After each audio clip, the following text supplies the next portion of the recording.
मेरे प्रिय विद्यार्थियों, आज का क्लास हम लोग जैव प्रक्रम भाग 3 का करने वाले हैं। और बार बार आप लोग, कुछ लोगों का कमेंट आया, कुछ बच्चे का कमेंट आया कि सर आप जो है जैव प्रक्रम ही क्यों पढ़ा रहे हैं बार बार। तो देखिए, जितना गहराई से पढ़िएगा उतना बेनिफिट होगा। उसमें बहुत सारे प्रश्न हैं, उसे 2-3 चैप्टर मिला करके है, जैसे परिवहन, उत्सर्जन, श्वसन, ये सभी चैप्टर से मिला करके है। तो उससे निकाल करके हम लोग निचोड़ करके दे रहे हैं और आपको एग्जामों में ज़्यादा से ज़्यादा बेनिफिट होने वाला है। तो आइए आज भाग 3 पढ़ेंगे, पार्ट 3। तो चलिए हम लोग क्वेश्चन की तरफ चलते हैं डायरेक्ट। क्वेश्चन कहता है आपका, देखिएगा, पहला क्वेश्चन बोल रहा है आपके साथ कि किण्वन क्रिया जो है, किण्वन क्रिया क्या है, इथेनॉल की प्राप्ति में किण्वन का क्या अनुप्रयोग होता है। पूछ रहा है कि किण्वन क्रिया क्या है, इथेनॉल की प्राप्ति में किण्वन का अनुप्रयोग किस प्रकार होता है। कहता है गन्ने की रस, वही जिस गन्ने के रस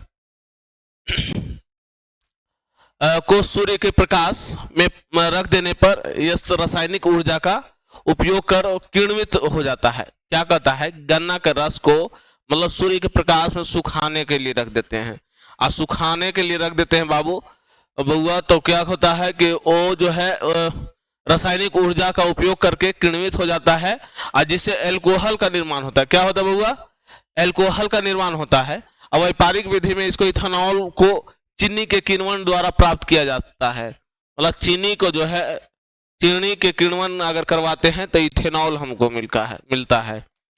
तो इस तरीका से हम लोग जानेंगे कि किण्वन क्रिया क्या है। किण्वन क्रिया करने के मतलब रासायनिक क्रिया करता है मीठे पदार्थों से। डायरेक्ट तौर पे जाइए कि गन्ना के रस, चीनी, ये सब क्या है, मीठे पदार्थ है। वो रासायनिक क्रिया करके और सूर्य के प्रकाश की उपस्थिति में ये सब करता है।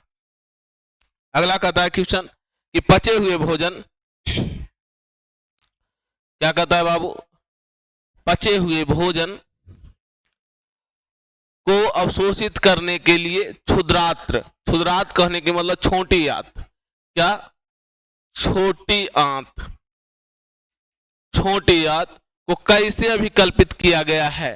मतलब पचे हुए भोजन, पच जाता है भोजन, तो उसको अवशोषित करना मतलब ऊर्जा को लेना, और कैसे छोटी आंत को अभिकल्पित किया गया है। तो आइए देखते हैं हम लोग। कहता है पचे हुए भोजन का अवशोषण ज्यादा हो सके तथा सतही क्षेत्रफल अधिक हो, इसके लिए क्षुद्रांत्र को आंतरिक स्तर पर अनेक अंगुली जैसे प्रवर्ध होते हैं। मतलब अंगुली आकार के, इस तरीका से अंगुली आकार के प्रवर्ध होते हैं, लटका हुआ रहता है, जिन्हें दीर्घ रोम कहते हैं। क्या कहते हैं, दीर्घ रोम कहते हैं।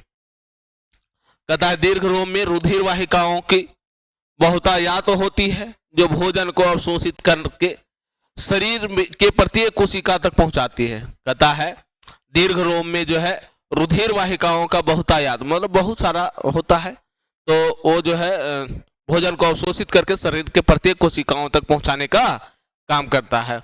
आगे कहता है बाबू कि इन कोशिकाओं में भोजन का प्रयोग ऊर्जा प्राप्ति के लिए किया जाता है तथा इसमें नए ऊतकों का निर्माण टूटे फूटे ऊतकों को मरम्मत करने में हेतु होता है। कहता है जो ऊर्जा की प्राप्ति होता है और नए कोशिका का निर्माण करता है इसमें, और टूटे फूटे हुए ऊतक का भी निर्माण करने का कार्य कौन करता है, ये क्षुद्रांत्र करता है, जो ऊर्जा लेता है। चलिए अगला क्वेश्चन की तरफ चलते हैं। अगला क्वेश्चन आपका कहता है कि प्रकाश संश्लेषण क्या है और इसे रासायनिक समीकरण से समझाइए, तो रासायनिक समीकरण को दर्शाइए। कहता है प्रकाश रासायनिक क्या है, संश्लेषण क्या है, इसे रासायनिक समीकरण में क्या व्यक्त करें। कहता है हरे पौधे द्वारा सूर्य के प्रकाश से ऊर्जा प्राप्त कर क्लोरोफिल की उपस्थिति में। देखिए सबसे पहली बात यह है, प्रकाश संश्लेषण जो है हरे पौधे में होते हैं जिसके पास क्लोरोफिल होता है, और जिसके पास क्लोरोफिल नहीं होता है, हरे रंग का वर्णक होता है क्लोरोफिल, वो हरे रंग का वर्णक नहीं होता है, तो उसके पास प्रकाश संश्लेषण की क्रिया कदापि नहीं होगा। तो बउआ देखिए क्या कर रहा है कि हरे पौधे द्वारा सूर्य के प्रकाश से ऊर्जा प्राप्त कर क्लोरोफिल की उपस्थिति में कार्बन डाइऑक्साइड CO2 जल H2O के द्वारा अपने भोजन को कार्बोहाइड्रेट का संश्लेषण करना है। क्या कहलाता है? फोटोसिंथेसिस, प्रकाश संश्लेषण कहलाता है। मतलब देखिए क्या कहता है, ए है कार्बन डाइऑक्साइड और जल मिल करके क्या बनाता है? ग्लूकोज बनाता है। ग्लूकोज सुक्रोज भी कह सकते हैं, ग्लूकोज बनाता है और हम लोगों को क्या देता है? ऑक्सीजन देता है। यही तो है, इसका समीकरण भी ये है। तो समीकरण में जो है 6 गो कार्बन डाइऑक्साइड और 6 गो जल मिलता है तो बना लेता है ग्लूकोज C6H12O6 और साथ साथ 6 गो हम लोगों को ऑक्सीजन दे देता है। तो बहुत अच्छी बातें हैं। प्रकाश पेड़ पौधे लगाते रहेंगे और पेड़ पौधे प्रकाश संश्लेषण की क्रिया करते रहेंगे और हम लोगों को ऑक्सीजन मिलते रहेगा। ज्यादा से ज्यादा पेड़ लगाने का प्रयास कीजिए और कम से कम AC चलाने का प्रयास कीजिए। कम से कम कल कारखानों में धुआं धक्कड़ हर जगह मोटर कार जितने चल रहे हैं उसको थोड़ा कम कर दिया जाए। सभी मिलजुल करके हर लोग अपने अपने उत्सव, जो भी उत्सव है, या तो शोक में भी, जैसे किसी का दादा दादी अगर डेथ करते हैं तो उनके उपलक्ष्य में जो कार्यक्रम किया जाता है, साथ कार्यक्रम, उसमें जो है से पेड़ पौधे लगवाने का प्रयास कीजिए।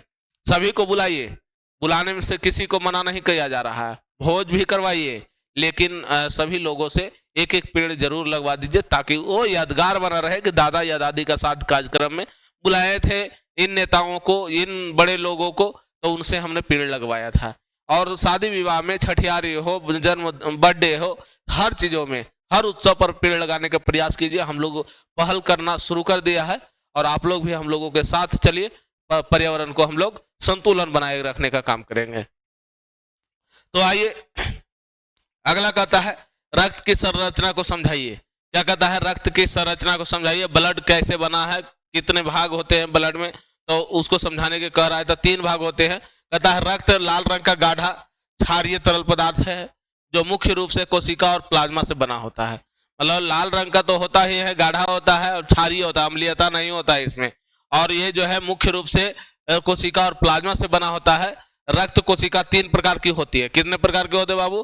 3 प्रकार की। लाल रक्त कोशिका, श्वेत रक्त कोशिका और पटिकाणु। क्या ये जो है कोशिका वाला बात में आया। लाल रक्त कोशिका जरा RBC कहते हैं, श्वेत रक्त कोशिका WBC कहते हैं, पटिकाणु बिंबाणु उसको कह सकते हैं। अब प्लाज्मा जो है, अब आइए प्लाज्मा में 50 से 55% प्लाज्मा में जो है 90 से 92% पानी रहता है, 6 से 8% प्लाज्मा प्रोटीन रहता है, 1 से 2% अकार्बनिक लवण पाए जाते हैं। इसमें ग्लूकोज और अमीनो अम्ल वसा भी पाए जाते हैं। किसमें? प्लाज्मा में। तो इस तरीका से हम लोग प्लाज्मा और कोशिका के बारे में जाने, रक्त के बारे में जाने। अगला चलेंगे, ये सभी एग्जामों में पूछे जाते हैं, इसीलिए हम लोगों ने इतना गहराई से पढ़ाने का प्रयास कर रहा है कि हर लोग, ये नहीं कि केवल यहाँ 10th लिख दिए हैं सर तो 10th का ही केवल पूछेगा, नहीं, हर एग्जामों में पूछा जाता। अरे एक 10th तो बहाना है, लेकिन हम लोगों को तो सभी को पढ़ाना है ना। तो आइए अगला क्वेश्चन की तरफ हम लोग चलते हैं। अगला क्वेश्चन है, अभी आया था रक्त पटिकाणु। तो रक्त पटिकाणु का क्या उपयोग है हमारे शरीरों में, हमारे लाइफ में क्या उपयोग है रक्त पटिकाणु का? तो रक्त पटिकाणु सबसे छोटे आकार की रक्त कोशिकाएं हैं। इसे विषाणु या थ्रोम्बोसाइटस भी कहते हैं और ये जो है अस्थिमज्जा के मैरिक्यूरियाइटस द्वारा निर्मित होते हैं। और सबसे बड़ा काम इसका क्या है कि रक्त को थक्का बनाने में मदद करता है। अगर जिसके शरीर में रक्त पटिकाणु अगर नहीं होता है, अगर किसी प्रकार से एक्सीडेंट करते हैं या कुछ भी होता है, ब्लड बहना शुरू कर देता है और ब्लड को थक्का अगर नहीं जमाता है तो मौत भी हो सकती है। तो इस मौत से बचने के लिए रक्त पटिकाणु का जरूरत है और विटामिन के खाने की जरूरत है। तो आप लोग ज्यादा से ज्यादा विटामिन के खाइए, ब्लड को बनाए रखिए, हर चीजों को संतुलन कीजिए और आपके शरीर को लाभ होगा। अगले क्वेश्चन की तरफ चलेंगे। मृत जीवी पोषण क्या है? अब मृत जीवी पोषण ऐसे हो, मृत जीवी मतलब मरे हुए जीवों का जो पोषण किया जाता है वो मृत जीवी है। आइए लंबे चौड़े में बात करेंगे, हम लोग देखते हैं। कहता है बउआ कि जीव मृत जंतुओं और पौधों के शरीर से अपना भोजन अपने शरीर की सतह से घुलित कार्बनिक पदार्थों के रूप में अवशोषित करता है। यदि मृत परजीवी यही क्या है, मृत जीवी पोषण है। क्या बोला कि जीव मृत जंतुओं और पौधों का शरीर से अपना भोजन अपने सतह से घुलित कार्बनिक पदार्थ के रूप में अवशोषित करता है। मरे हुए पेड़ पौधे या जंतुओं से अपना भोजन को लेता है, वही क्या कहलाता है, मृत जीवी पोषण है। कहता है मृत जीवी अपना भोजन मुख्यतः तरल अवस्था में अवशोषण द्वारा ग्रहण करते हैं। जंतुओं और पौधों की मृत्यु के पश्चात उनके मृत शरीर को मृत जीवी अपघटित कर अर्थात सड़ा गलाकर उनके मूल तत्वों में बदल देते हैं। ऐसे मूल तत्व पुनः मिट्टी में प्रतिस्थापित हो जाते हैं और उत्पन्न गैस वातावरण में मिल जाते हैं। तथा इन तत्वों को फिर से हरे पौधे मिट्टी को ग्रहण कर अपने उपयोग में लाते हैं। यही चक्र पृथ्वी पर निरंतर चलता रहता है। क्या कर रहा है कि मतलब सड़ा अगर कोई भी जीव जंतु मरता है या पेड़ पौधे तो मिट्टी में सड़ गल के मिल जाता है और फिर से वो नए चीजों का उत्पन्न करता है, तो मेरे जीवी पोषण हो गया। चलिए आगे चलते हैं हम लोग अगला क्वेश्चन की तरफ। अगला क्वेश्चन है बाबू, अगला क्वेश्चन है बउआ, देखिएगा। कहता है जीवन में अनुरक्षण के लिए आप किन परिक्रमों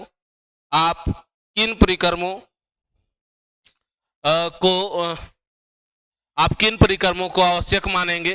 कहता है जीवन में आप अनुरक्षण के लिए आप किन परिक्रमों को आवश्यक मानेंगे। तो जीवन के अनुरक्षण के लिए हम निम्नलिखित परिक्रमों को आवश्यक मानेंगे। कहता है पहला पोषण है, दूसरा श्वसन है, परिवहन है और उत्सर्जन है। क्या कहता है, पोषण, श्वसन, परिवहन, उत्सर्जन। पर इन जैव परिक्रमों को अतिरिक्त सभी जीवधारी जनन द्वारा अपनी संख्या में वृद्धि करते हैं और ये क्रियाएं जो है जीवन के लिए अति आवश्यक है। सबसे बड़ा देखिए ये चार बातें तो होता ही है, पोषण होता है, श्वसन होता है, उत्सर्जन होता है, परिवहन होता है, लेकिन एक बातें और होता है हमारे शरीर हम लोगों के लिए, जनन। जब तक के जनन नहीं होगा तब तक जो है हम लोगों का कहेंगे तो ये पृथ्वी कायम नहीं रहेगा। कोई भी जीवों का, या तो पौधे का हो या जीव जंतुओं का हो, किसी का भी कोई भी जीव है तो सभी का जनन होना बहुत अनिवार्य है। अगर नहीं होता है तो पृथ्वी क्या हो सकती है, नष्ट हो जाएगी। अगर पौधे नहीं उगेंगे, नए नए पौधे, जो पौधा उगा सो उगा और उसके बाद नहीं उगेंगे तो क्या होगा, धीरे धीरे पृथ्वी नष्ट की ओर चले जाएंगे। हम लोगों की संख्याओं में अगर वृद्धि नहीं होती है तो ये नहीं रह पाएगा धरती। तो अगला क्वेश्चन है कि पर मछली जिसको कहते हैं हम लोग, परछली नहीं, मछली, मच्छर, केंचुआ और मनुष्य के मुख्य श्वसन अंगों का नाम लिखे। क्या कहता है कि मछली, मच्छर, केंचुआ, मनुष्य के श्वसन के मुख्य श्वसन के अंगों के नाम लिखें। कहता है मछली में मुख्य श्वसन अंग कलोम होता है, उसको गील कहते हैं। अंग्रेजी में इसको कलोम, हिंदी में कलोम कहा जाता है, अंग्रेजी में गील होता है। कहता है मच्छर में मुख्य श्वसन का अंग श्वास नली या ट्रैकिया होता है। क्या होता है, मछली में जो है गील होता है, जान लीजिएगा, ध्यान दीजिए कि मछली में गिल्स होता है, मच्छर में जो है श्वास नली या ट्रैकिया होता है, और केचुआ में मुख्य श्वसन अंग त्वचा होता है, जबकि मनुष्य में क्या होता है, फेफड़ा होता है। क्या होता है, फेफड़ा होता है। तो इस तरीका से हम लोग जो है मुख्य श्वसन अंग है और श्वसन अंग का नाम है, मतलब जीवों का। मछली में गिल्स, मच्छर में श्वास नलिया ट्रैकिया, केचुआ में त्वचा और जबकि मनुष्य में क्या होता है, फेफड़ा होता है। तो ये सभी बातें को ध्यान रखेंगे और ये बहुत सारे ऑब्जेक्टिव हर एग्जामों में, कंपटीशन के एग्जाम में तो एकदम कहिए तो ये सबसे ज्यादा एकदम पूछने वाला सवाल है, सबसे VVI जे कहते हैं। तो इस तरीका से हम लोग हर VVI को लाने का प्रयास किया है। और आगे देखते हैं, अगला क्वेश्चन की तरफ चलते हैं। अगला क्वेश्चन कहता है बाबू कि प्रकाश संश्लेषण के लिए आवश्यक कच्ची सामग्री और पौधे, कहता है कि प्रकाश संश्लेषण के लिए आवश्यक कच्ची सामग्री, प्रकाश संश्लेषण के लिए आवश्यक कच्ची सामग्री पौधे कहां से प्राप्त करते हैं। कहता है प्रकाश संश्लेषण के लिए पौधे कच्ची सामग्री निम्नलिखित जगहों से प्राप्त करते हैं। कहां से, तो कार्बन डाइऑक्साइड उनको जरूरत है, जल जरूरत है, पर्णहरित क्लोरोफिल जरूरत है, सूर्य के प्रकाश जरूरत है। तो इन सभी चीजों को कहां से प्राप्त करते हैं। कहता है वायुमंडल से जो है प्राप्त करता है। क्या चीज, कार्बन डाइऑक्साइड को, वायुमंडल से कार्बन डाइऑक्साइड को, भूमि से पौधे के जड़ों द्वारा प्राप्त करता है जल को, और यह पौधे के कोशिकाओं में स्थित हरित लवक होते हैं उसको क्लोरोफिल कहते हैं। सूर्य का प्रकाश, कहता है सूर्य का प्रकाश से पौधे फोटोन ऊर्जा कणों के रूप में प्राप्त करते हैं और यह क्लोरोफिल में संचित होकर आवश्यकता अनुसार प्रयोग में लाए जाते हैं।